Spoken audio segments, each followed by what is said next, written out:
পয়গম্বর ইব্রাহিম দোয়া করে একটা সন্তান পাইলেন, ছেলে সন্তান। হাজেরা আলাইহিস সালাম থেকে ইসমাইল। এই ইসমাইলকে নিয়ে বাইতুল্লাহর পার্শ্বে কোনো চিহ্ন নাই। নূহ নবীর প্লাবনে বাইতুল্লাহ নিশ্চিহ্ন হয়ে গেছে। এই জায়গায় জঙ্গল, একটা পশু পাখি নাই, কারণ সূর্যের আলো নাই, পানি নাই, খাদ্য নাই।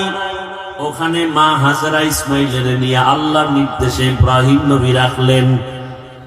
ইসমাইল নবীর যখন 14 বছর বয়স, কম বেশি মাআল ইখতিলাফ, আল্লাহ কোরবানি করার হুকুম দিলে। এর মাঝখানে বহু ঘটনা। বাইতুল্লাহ ইব্রাহিম নবী নতুন করে নির্মাণ করলেন। এই বাইতুল্লাহ 13 বার নতুন করে নির্মাণ করা হয়েছে। কতবার? 13 বার। ইব্রাহিম আলাইহিস সালামে বাইতুল্লাহকে নির্মাণ করলেন ইসমাইল সাথে। হাজী সাহেবরা হজে যায়, যত হজের কাম আমরা করি সব ইব্রাহিম, ইসমাইল আর হাজেরার স্মৃতিচারণ করি। আল্লাহর কাছে এটাই বড় দামি। যেমন পাথর মারা ইব্রাহিম আর ইসমাইল নবীর কাজ, হাজীদের জন্য এটা করতেই হবে, না হয় হজ বাতিল হয়ে যায়। সাফা মারওয়ায় দৌড়াইলেন ইসমাইলকে পানি দেওয়ার তালাশে আম্মাজান হাজেরা আলাইহিস সালাম। এই দৌড় হাজীদের উপরে আবশ্যক। যদি কোনো হাজী সাফা মারওয়ায় দৌড়ানো বন্ধ করে, হজ বাতিল। ভাইরা, প্রভুর করুণা যদি পাইবারে চাও, গভীর রাতে উঠে প্রভুর গুণগান গাও। রাতের গভীরে কেউ নাই, সব দরজা বন্ধ, আমার মাওলার দরজা বন্ধ নেই। আল্লাহ বলেন, উদউনি আস্তাজিব লাকুম, বান্দা তুই চাইতে দেরি, দিতে মোটেও দেরি হবে না। ইয়া ইলাহি মুঝসে মুঝকো দূর কর, তাকে দেখো মুঝ মে তুঝকো এক নজর। আল্লাহ তাআলা বলেন, আমি যা জানি তোমরা তা জানো না রে ফেরেশতারা। এবার আমার আল্লাহ শ্রেষ্ঠ মানুষ বানাবে। আল্লাহ তাআলা একটা মুক্তা বানাইয়া আল্লাহ কুদরতের হুকুম দিলে মুক্তা থেকে পানি বের হওয়া শুরু হয়ে গেল। 20 কোটি বর্গ মাইল এরিয়ায় পানি আসলো একটা মুক্তা থেকে। সুবহানাল্লাহ। আসে না? কার কুদরত? মরা গেছে, কথা বলতে পারে না, আল্লাহর কুদরতে পারেনি। বিশ্বাস আছে? পাথর কথা বলতে পারে না, আল্লাহর কুদরতে পারে। যেই একটা ছোট মুক্তা থেকে 20 কোটি বর্গ মাইল এরিয়া পানি আসলো, দয়াময় আল্লাহ পানির উপরে নজর দিলেন কুদরতের। পানির মধ্যে ঢেউ আর তরঙ্গ শুরু হয়ে গেল। একটার সাথে একটা বাড়ি লেগে লেগে ফেনা ফেনা জন্ম নিতে নিতে গাঢ় হয়ে গেল, মাটির চামড়ার মতো। আল্লাহ তাআলা জিবরাইল আমিনকে বললেন, ওখানে তুমি যাও, ওখান থেকে একটু চামড়া নিয়ে আসো, আমি আদমকে বানাবো। জিবরাইল আমিন আসলেন, মাটির অনুমতি চাইলেন, আর পাইলেন না, খালি ফিরে গেলেন। এরপরে মিকাইল আলাইহিস সালামকে আল্লাহ পাঠালেন, ফেরত গেলেন। ইসরাফিলকে পাঠালেন, ফেরত গেলেন। সর্বশেষ আজরাইল আলাইহিস সালামকে পাঠালেন, মাটির উপরে আঘাত করে চামড়া নিয়ে আমার আল্লাহর আদালতে হাজির। দয়াময় আল্লাহ এই মাটির চামড়া দিয়া পয়গম্বর আদমকে বানাইলেন। এটা পৃথিবীর সেন্টার। এখানে আল্লাহ পাক কাবা ঘর নির্মাণ করলেন, আর ওখানে চামড়ার অংশ দিয়া আদম নবীরে বানাইয়া ফেরেশতার সামনে হাজির করলেন। আল্লাহ পাক উপস্থিত ফেরেশতাকে উপলক্ষ করে ওয়াদা করলেন, তোমরা যে, আল্লাহ বলেন ফেরেশতারা সব মাখলুকাতের নাম বলে দাও, বলে পারি না। ওয়া আল্লামা আদামাল আসমাআ কুল্লাহা, আদম নবীকে আল্লাহ পাক ইলম দান করলেন। আদম নবী মাখলুকাতের নাম বললেন। ফেরেশতারা বুঝতে পারলো আদম আমাদের চেয়ে শ্রেষ্ঠ, আমরা শ্রেষ্ঠ হওয়ার যোগ্য না। নিজেদের ভুল বুঝতে পাইরা আল্লাহর কাছে বলেন, সুবহানাকা লা ইলমা লানা ইল্লা মা 'আল্লামতানা ইন্নাকা আনতাল আলীমুল হাকীম। তুমি আল্লাহ পবিত্র, তুমি আমাদের যে ইলম দিয়েছো এর বাইরে কিছুই জানি না, কোনো ইলম নাই। আদম আমাদের থেকে শ্রেষ্ঠ। আল্লাহ বলেন এটা মুখে বললে হবে না, উসজুদু লি আদম, আদমের সিজদা দিয়া প্রমাণ করে দেখাও। ফাসাজাদু ইল্লা ইবলিস, সবাই সিজদা করলো, ইবলিস সিজদা করে না। আদমকে আল্লাহ সম্মান দিয়ে দেখাইলেন আদম হবে শ্রেষ্ঠ। ফেরেশতারা এই যে মনে মনে ভাবছিলেন শ্রেষ্ঠ হব, এই ভাবনাটা সঠিক ছিল না ভুল? ভুল। এটা আল্লাহর কাছে পেশ করলেন একটা ওসিলা দিয়া। ও আল্লাহ, আমাদের সেই গোপন ধারণাটা ছিল ভুল, আপনার কাছে ক্ষমা চাই। ডাইরেক্ট ক্ষমা না, একটা ওসিলা পেশ করলে। ওসিলা হলো একটা আমল, ওসিলা দিয়া দোয়া করা পয়গম্বরের সুন্নাত। ওসিলা দিয়া দোয়া করা কি সুন্নাত, ওসিলা দিয়া দোয়া করা কি সুন্নাত। কি ওসিলা? একটা আমল। সে আমলটা কি? যেখানে চামড়া দিয়া আদমকে আল্লাহ বানালেন, ওই বরাবর 7 আসমান আমরা উপরে তাকাইলে কি দেখি? কথা বলেন না, 7টা দেখেন না একটা? এর উপরে আরো আছে কয়টা? 6টা। নবীজি বলেন আমি মেরাজের রাত্রে গেলাম, প্রত্যেক আসমানে 2টা দরওয়াজা, দরওয়াজার মধ্যে নূরের তৈরি তালা লাগানো। আমি জিবরাইল সহ সেখানে গেলাম, ঢুকলাম তালা খুলিয়া। এভাবে যাইতে যাইতে 7 আসমান দেখলাম।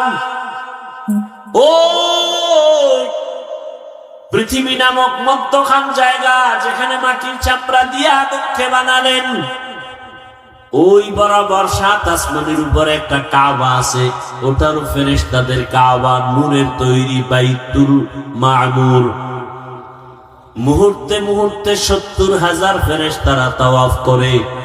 একবার যারা সুযোগ পাবে কিয়ামতের আগে আর তাদের সিরিয়াল আসবে না। কি পরিমাণ ফেরেশতা আল্লাহ বানায় রাখছেন। ফেরেশতারা বললেন, হে মালিক, আমরা যে তাওয়াফ করি বাইতুল মামুরের, এই তাওয়াফের বরকতে আমাদের মাফ করে দাও। কথা বুঝতেছেন আমার? না খারাপ লাগতেছে আপনাদের?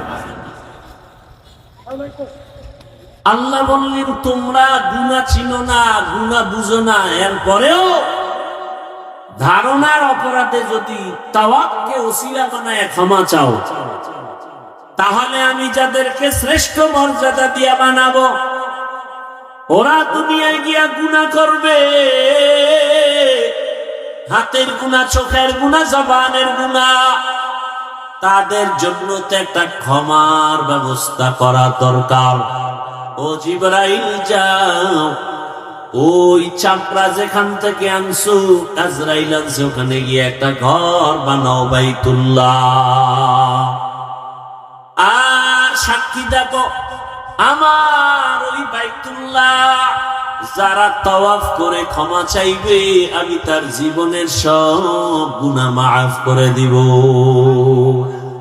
আতিনা ফি দারে দুনিয়া না হাসান, আতিনা ফি দারে উকবা না হাসান, ইয়া দিয়াসাল মুস্তাগীসিন ইহদিনা লিফতিখারা বিল উলুমে ওয়াল গিনা।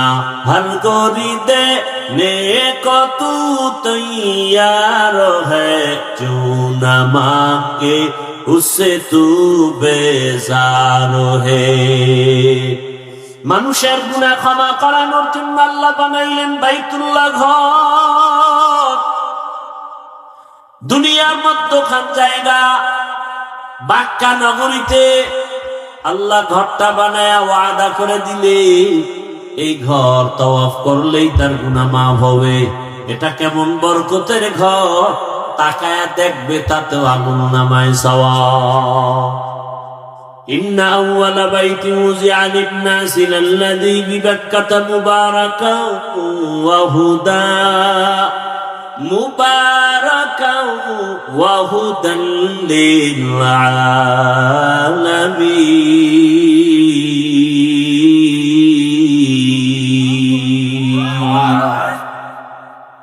প্রথমে বাইতুল্লাহ আল্লাহ পাক নির্মাণ করাইলেন ফেরেশতার দ্বারা। এরপরে পয়গম্বর আদম আল্লাহ দুনিয়ায় পাঠাইছে, তিনি বাইতুল্লাহর তাওয়াফ করছেন, হজ করছেন, তিনি বাইতুল্লাহ নির্মাণ করেছেন। আদম নবী জমিন থেকে বিদায়ের 600 বছর পর জমিনে মূর্তি পূজা শুরু হয়ে গেল। এই মূর্তি পূজায় লিপ্ত হতে হতে দুনিয়ার সবাই 600 বছর পর্যন্ত মূর্তি পূজাই করলো। আল্লাহ এই মূর্তি পূজার থেকে মানুষকে শিরক থেকে বাঁচানোর জন্য নবী পাঠাইলেন নূহ পয়গম্বর। নূহ আলাইহিস সালামকে আল্লাহ পাক পাঠাইয়া দাওয়াতের কাজ করালেন।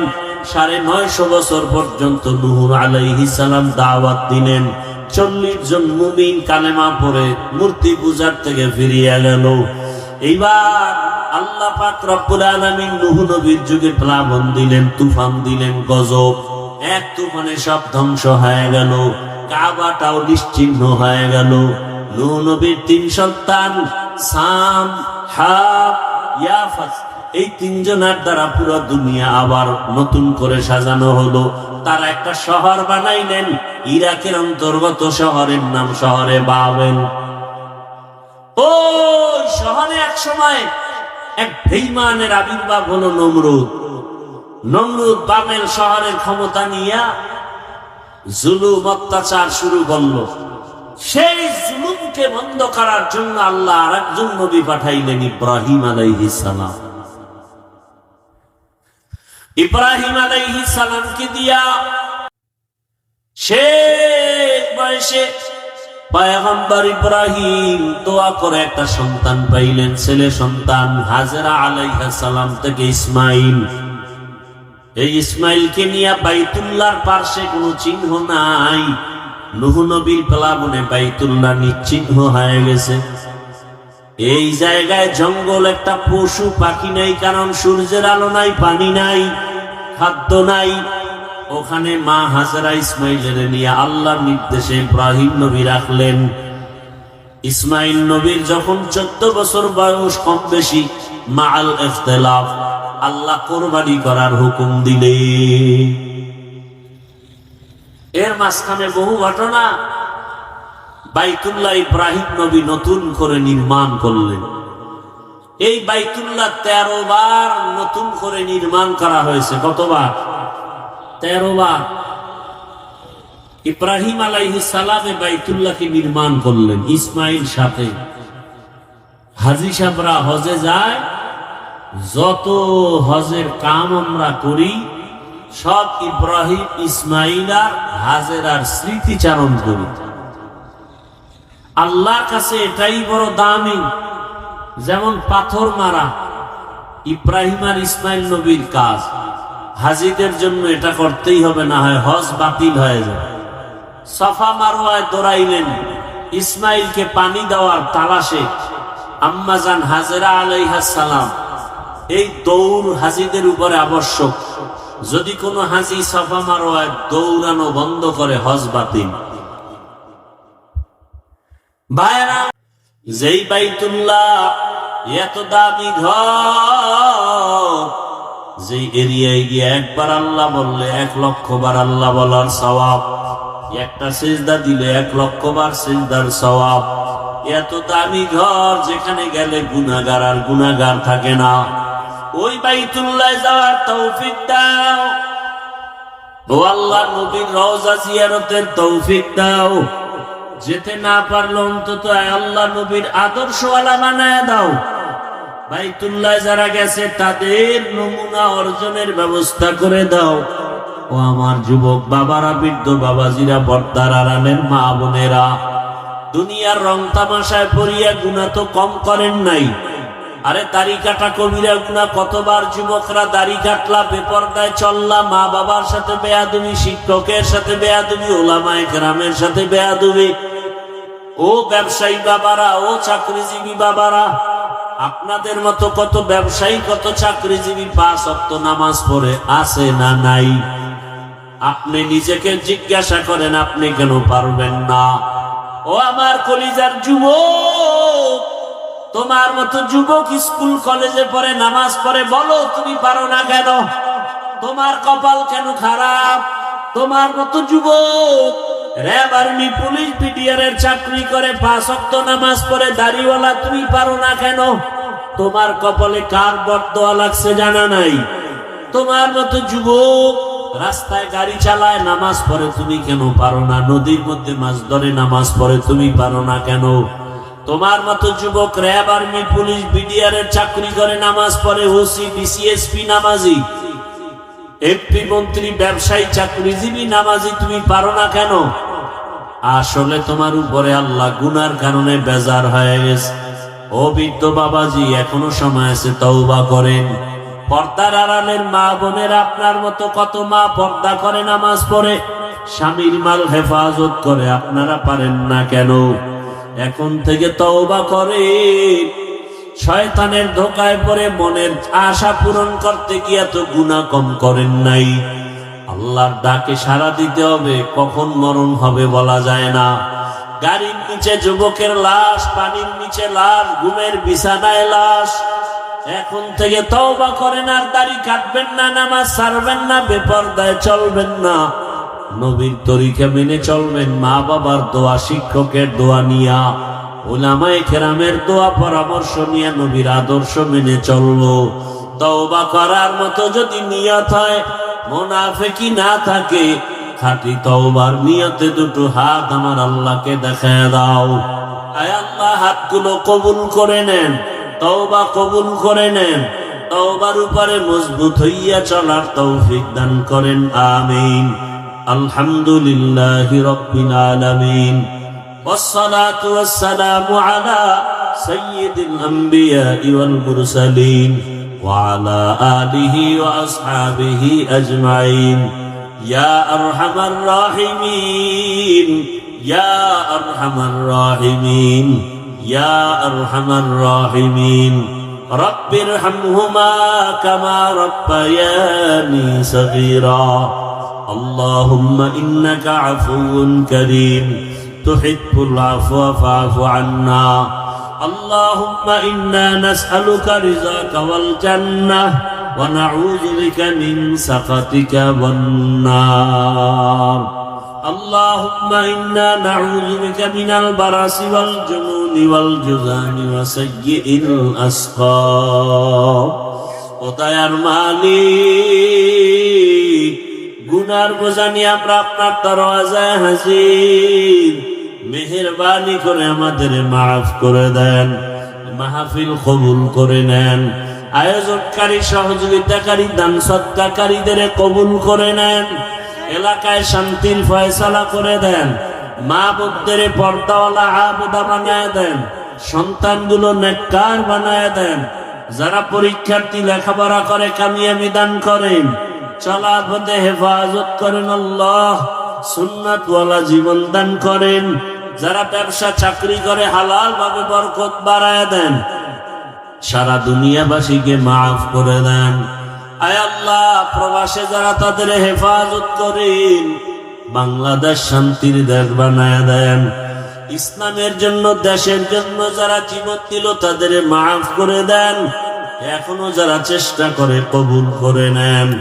আয় আল্লাহ, বাতিলের মোকাবেলায় বিজয় দান করে, বাতিলকে বাতিলের দ্বারা দমন করে দেন, বাতিলকে বাতিলের দ্বারা দমন করে দেন, বাতিলের